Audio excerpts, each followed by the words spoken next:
معزز حاضرین، بزرگ اور دینی بھائی، آج عید الاضحیٰ یعنی قربانی کا دن ہے، جو سیدنا حضرت ابراہیم علیہ السلام اور ان کے صاحبزادے سیدنا حضرت اسماعیل علیہ السلام کی یادگار ہے۔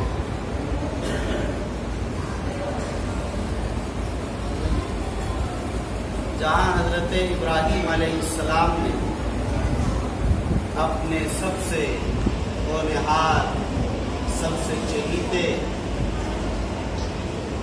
اور اپنی آنکھوں کی ٹھنڈک اور اپنے دلوں کی گرمی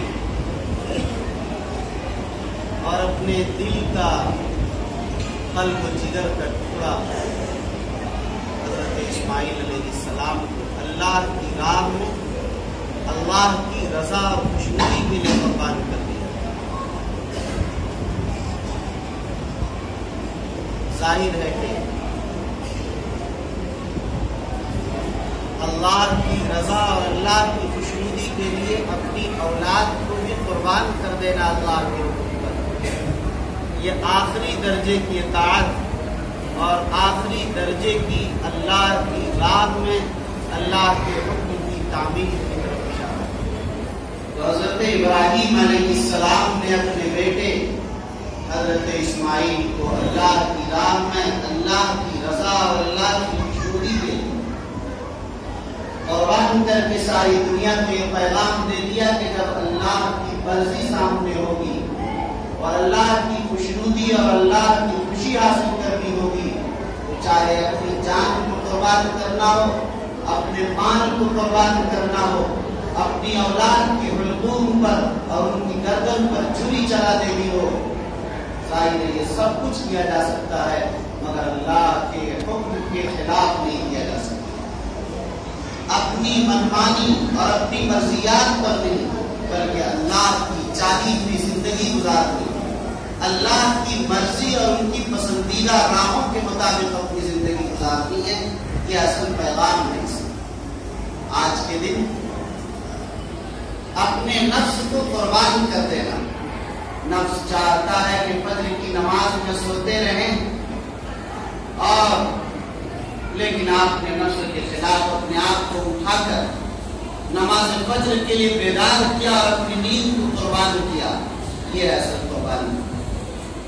نفس یہ چاہتا ہے کہ ہمیں پانچ وقت کی نماز سے چھٹکارا مل جائے، مگر آپ نے اپنے آپ کو لگایا کہ ہمیں نماز پڑھنی ہے، چاہے گرمی ہو چاہے سردی ہو، چاہے اپنی دکان کا نقصان ہو، اپنی تجارت کا نقصان ہو، اپنی سیاست کا نقصان ہو، اپنے تعلق کا نقصان ہو، اپنے دوست احباب کی ہمدردی ہو، اپنے گھر والوں کی ہمدردی ہو، اس سے کوئی بحث نہیں۔ اللہ کے لیے، اللہ کی خوشنودی کے لیے ہمیں نماز ادا کرنی ہے۔ اللہ نے حکم دیا کہ اپنے مال کی زکات 40واں حصہ اللہ کی راہ میں نکالنا ہے۔ دل چاہتا ہے کہ ہم اپنا مال مکمل طریقے پر نہ نکالیں، مال بڑھے گا، اگر اس میں سے کچھ پیسے نکال دیں گے تو کچھ ہٹ جائے گا، لیکن من کی نہیں مانی، اپنے دل کی نہیں مانی، بلکہ آپ نے اللہ کے حکم کی تعمیل کی کہ ہمیں مال نکالنا ہے، اللہ کی راہ میں آپ نے نکالنا ہے۔ زکات بھی نکال دی، عشرہ بھی نکال دیا، صدقہ بھی نکال دیا، فطرہ بھی نکال دیا، مگر آپ کے پڑوس میں کوئی غریب ہے جو نان شبینہ کے لیے ترس رہا ہے اور تڑپ رہا ہے، آپ نے اپنے پیسوں میں سے اس کی امداد کی اور ان کا اپنے خیال فرمایا۔ ظاہر ہے کہ یہ شیطان کہے گا کہ اس کی ضرورت نہیں ہے، چشم پوشی کر لو، خاموش رہ جاؤ، یہ کہہ سکو گے دنیا کو کہ ہمیں پتہ ہی نہیں، لیکن نہیں، آپ نے اللہ کی مانی کہ جس اللہ کے رسول صلی اللہ علیہ وسلم نے فرمایا کہ وہ شخص مومن نہیں ہو سکتا جس کا پڑوسی آسودہ نہ ہو، جس کا پڑوسی پریشان ہو اور آپ آسودہ ہو کر، شکم سیر ہو کر، پیٹ بھر کر سو رہے ہوں، ظاہر آپ مومن کامل نہیں۔ اس لیے آپ نے اپنے پڑوسی کے خیال میں اپنے مال میں سے، اپنی کمائی ہوئے مال میں سے قربانی کی۔ یہ اصل میں قربانی کا پیغام. قربانی کا پیغام در حقیقت یہ ہے کہ نفس یہ کہتا ہے کہ روزہ نہ رکھو، لیکن آپ نے 12 گھنٹے 14 گھنٹے 15 گھنٹے 16 گھنٹے تک اپنے آپ کو بھوکا پیاسا رکھ کر آپ نے روزہ رکھ کر اللہ کے حکم کے مطابق کیا اور اپنے نفس کے خلاف کیا. اپنے نفس اور اپنے دل کی نہیں مانی، یہ قربانی اپنے نفس کو مارنے کا. اللہ کا پیغام ہے کہ اگر اللہ نے دولت دی ہے تو تمہیں حج کرنا چاہیے، مگر آپ کو یہ کہتا ہے کہ اب تو 2.5 لاکھ روپے لگ رہے، 3 لاکھ روپے 4 لاکھ روپے خرچ ہو جائے، اگر یہ بچ گیا تو فلاں بیٹی کی شادی کر لیں گے یا فلاں مکان میں کام آ جائے. لیکن آپ نے کہا کہ جب حج فرض ہے، بیٹی کی شادی بھی خدا کرائے گا اور مکان بھی خدا بنوائے گا. آپ نے اپنے آپ کو تیار کیا اور حج کی تیاری کر کے حج کے نکل گئے. یہی اللہ کے رضا اور اللہ کے حکم کی تعمیل و تکمیل ہے، اور کسی کو اپنے نفس کو مارنا ہے، اسی کو قربانی کہتے ہیں. اسی انداز سے آپ اگر دیکھیں گے تو شریعت کے تمام مسائل میں نفس یہ کہتا ہے کہ فلاں کے آل کو تھوڑا سا کاٹ کر ہر بار اگر ہر سیزن میں ایک بار ایک ہل لگا دیا تو ظاہر ہے کہ 4-5 سال میں کم از کم ایک آل ختم ہو جائے. تو اللہ کے فضل سے ایک بالش آپ ہر سال اگر بڑھاتے جا رہے ہیں تو آپ کو دل کہہ رہا کہ تھوڑی سی زمین بڑھ گئی، مگر آپ کو یہ پتا نہیں جو زمین میں بسنے والا اور اس زمین میں اگنے والا وہ پودا اور اس سے ہونے والی وہ کھیتی اور غلہ وہ اناج وہ آپ کے لیے حرام ہو گیا. اس سے بننے والا آپ کے جسم کا خون حرام ہو گیا. اس سے پڑھی جانے والی نماز اور دی جانے والی زکات سب کچھ ناقابل قبول ہو گئی. آپ نے تو تھوڑا سا حل لگایا، لیکن نہیں. اللہ کے حکم یہ ہے کہ اپنی زمین میں جوتو اور دوسرے کی زمین کو ہڑپ نہ کرو، نصب نہ کرو. آپ نے اپنے من کو مار کر اور اپنے دل کو مار کر آپ اپنی زمین پر لگے رہے، دوسروں کا حق نہیں دبایا. اسی کو کہتے نفس کو مارنا، اسی کو کہتے در حقیقت قربانی. قربانی اس انداز سے کی جاتی ہے. آپ کا دل چاہا کہ بڑا پیسہ گرا ہوا مل گیا، اٹھا لیا، کسی نے نہیں دیکھا اللہ کے علاوہ، مگر آپ نے مسجد میں آ کر اعلان کر دیا اور مسجد میں رکھ دیا کہ جس کی یہ رقم اسی کو دی جائے گی. یہ ہے مثال اور یہ ہے نفس کی قربانی کا حقیقت. آپ نے یہ دیکھا چلتے پھرتے کہ معاشرے کے اندر 2 آدمی میں لڑائی ہو، جھگڑا ہو رہا، ایک اس میں سے آپ کا مخالف بھی ہے. آپ نے سوچا کہ بھلے یہ ٹوٹ جائے، کمزور ہو جائے، کیس مقدمہ ہو جائے، FIR ہو جائے اور دونوں کے معاملات خراب ہو جائیں، لیکن آپ کے دل میں اللہ کی مرضی نے آپ کو بتایا کہ دیکھو دونوں کے جھگڑے کو ختم کرنا اور نزاع کو دور کرنا، یہ ہے انتصار اور یہ ہے نفس کے خلاف کرنا، اور اسی کو قربانی ہے. قربانی دینا اس کا نام. میرے بھائیوں، آپ نے دیکھا کہ مسجد کی تعمیر اور تکمیل ہو رہی ہے، یا ہمیں کچھ پیسے لگانا چاہیے، نفس منع کر رہا ہے، شیطان روک رہا ہے، لیکن آپ نے ان سب کو چھوڑ کر اپنا پیسہ وہاں لگایا. یہ درحقیقت قربانی ہے. بہرحال قربانی صرف اس کا نہیں ہے کہ آپ نے ایک جانور میں حصہ لے لیا اور قربانی دے دی. اور جانور بھی ہمارا ایسا ہوتا ہے کہ جو پلسرات میں ہم کو لے کر چل سکے یا نہ چل سکے یہ بھی دیکھ لیجیے. معلوم ہوتا ہے کہ 1000 روپے میں حصہ ہوگا، 800 700 600 میں حصہ ہوگا. نفس یہی کہہ رہا کہ 600 والا حصہ کر لو، 700 والا کر لو، 800 والا کر لو، 1000 والا کر لو. لیکن اللہ یہ کہہ رہا ہے کہ آپ کی قربانی مضبوط ہونی چاہیے، تندرست جانور ہونا چاہیے، فربا جانور ہونا چاہیے. اتنا ایسا تو جانور ہونا چاہیے جس کے بارے سرکار دو عالم صلی اللہ علیہ وسلم نے ارشاد فرمایا سبنوا ضحایاکم فإنها علی الصراط مطایا. اے لوگوں، تم لوگ اپنی قربانیوں کو دمدار موٹا کیا کرو، موٹے جانور کی، مضبوط جانور کی، تندرست جانور کی قربانی کیا کرو، اس لیے کہ پلسرات پر تمہارے لیے یہ سواری کا کام ہے. پلسرات جو بال سے زیادہ باریک اور تلوار سے زیادہ دھاردار ہے، جسے ہمیں پار کرنا ہے، کہ قربانی کا جانور جتنا مضبوط ہوگا اسی آسانی کے ساتھ آپ کو پار لگایا جا سکے گا. اس لیے آپ کوشش کریں کہ آپ کس کو دھوکہ دے رہے ہیں، آپ کس کو بتا رہے ہیں کہ ہم نے قربانی کر لی. ایسا تو نہیں کہ وہ 2 دانت بھی نہیں اور قربانی بھی نہیں. کیا فائدہ دھوکہ دے کر قوم کو؟ قوم نے کس نے کہا کہ آپ قربانی کیجیے؟ جس اللہ نے قربانی کے لیے کہا ہے وہ اللہ دیکھ رہا ہے کہ اس جانور کو 2 سال ہوا ہے کہ نہیں ہوا ہے. نہیں ہوا تو آپ کی قربانی نہیں ہوگی. اسی لیے آپ مضبوط جانور، عمدہ سے عمدہ اور تندرست سے تندرست جانور کیجیے. اتنا بھی نہیں کہ آپ 1 لاکھ کا جانور خرید رہے اور 2 لاکھ کے مقابلے کا. شریعت میں اعتدال پسند ہے. نہ افراط ہونی چاہیے، نہ تفریط، نہ بالکل بھی کمزور ہو، اور نہ اتنا زیادہ پیسے خرچ کریں حد سے زیادہ کہ جس میں ریا، نمود اور دکھلاوا شامل ہو جائے. آپ اعتدال کے ساتھ مضبوط اور بہتر قربانی کیا کیجیے. ترقی دنیا قربانی جب آپ کرتے ہیں تو قربانی کا اللہ تعالیٰ نے سب سے بڑا نظام یہ بنا دیا کہ اللہ تعالیٰ اس کا گوشت آپ سے نہیں مانگے. اللہ تعالیٰ جو ہے اس کا خون آپ سے نہیں مانگے. اللہ تعالیٰ تو آپ کے دل کا تقویٰ، آپ کے دل کی نیت دیکھنا چاہتا ہے کہ یہ بندہ مومن جو قربانی کر رہا ہے اس کی نیت کیا ہے. اگر اللہ کی خوشنودی کے لیے قربانی کر رہا ہے، اپنے واجب کی ادائیگی کی نیت سے قربانی کر رہا ہے، اس نیت سے قربانی کر رہا ہے کہ میرے مولا نے مجھے قربانی کا حکم دیا، اسی حکم کی تعمیل میں قربانی کر رہا ہوں. یقین مانیے اس قربانی کی نیت کی بنیاد پر زمین پر اس قربانی کے خون کا پہلا قطرہ گرنے سے پہلے آپ کے سارے گناہوں کو معاف کر دیا جائے. قربانی کے دن قربانی سے زیادہ قیمتی کوئی عمل نہیں ہے، چاہے آپ کوئی عمل کریں.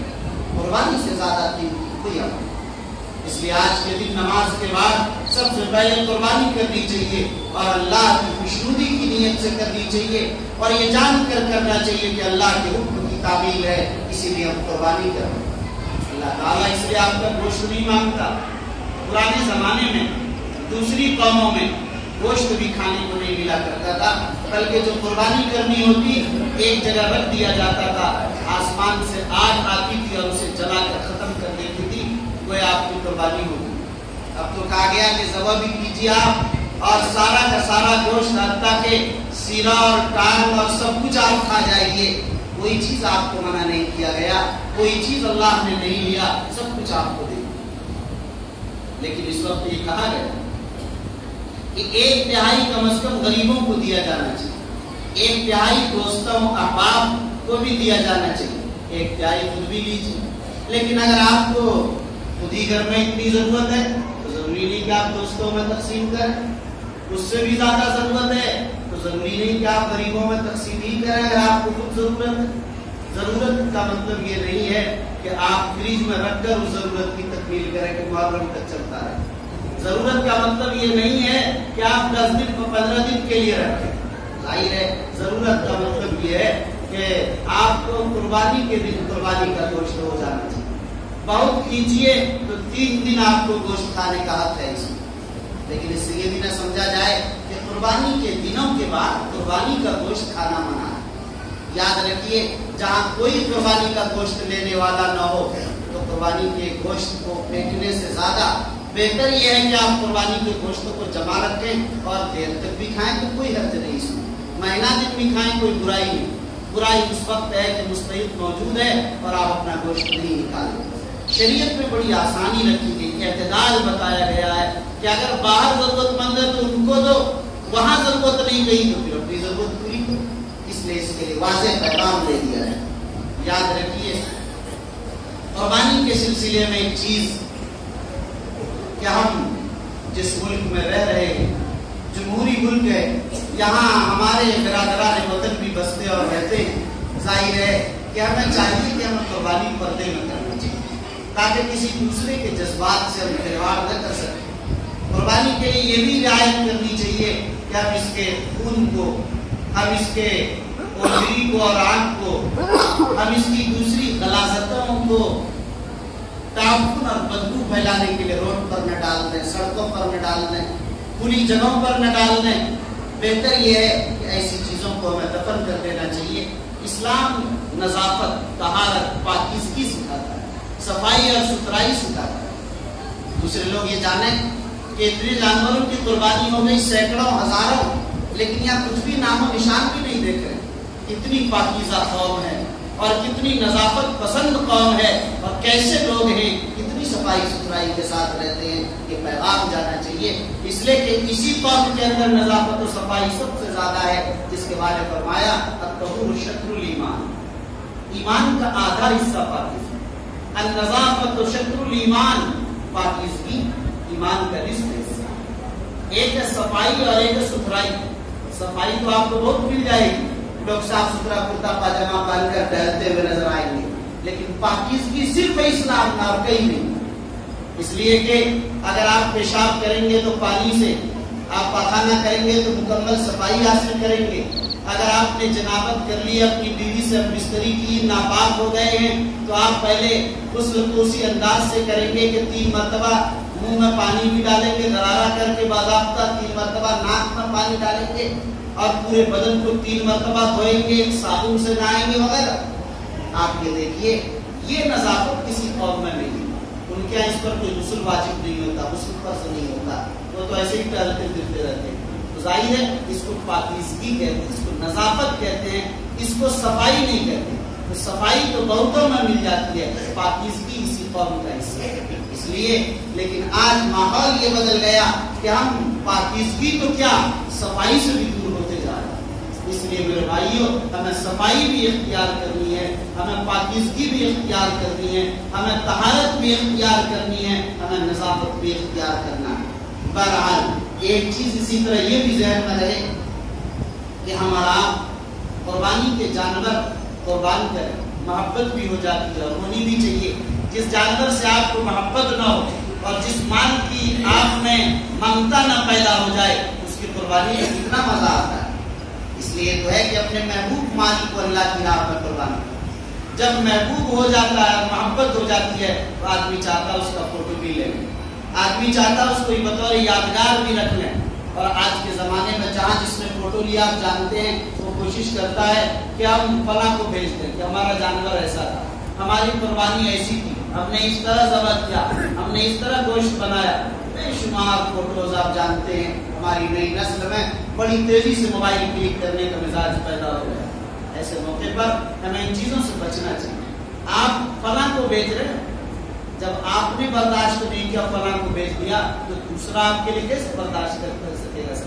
وہ بھی تیسرے کو بھیجے اور چوتھا اس کا اور معاملہ خراب کر دے گا، اور کوئی فیس بک پر اور کوئی یوٹیوب پر اور کوئی دوسرے چینلوں پر اس کو ڈال دے گا، جس سے پھر معاملات خراب ہوتے ہیں۔ آپ بدنام نہیں ہوں گے، آپ کی گرفتاری نہیں ہو سکتی ہے، مگر قوم بدنام ہوتی ہے، پوری امت بدنام ہوتی ہے۔ اس میں سب کا لحاظ اور سب کا خیال کرنے کے لیے ضرورت اس بات کی ہے کہ ہم اور آپ اپنا خیال رکھیں۔ بہرحال یہ چند منتشر باتیں آپ کے درمیان رکھی گئی تھی۔ خلاصہ صرف ایک بات کہہ کے اپنی بات ختم کروں گا، وقت 7:30 ہو گیا ہے، کہ قربانی کا مطلب اصل ہے اپنے نفس کو اللہ کی راہ میں اللہ کی رضا کے لیے قربان کرنا۔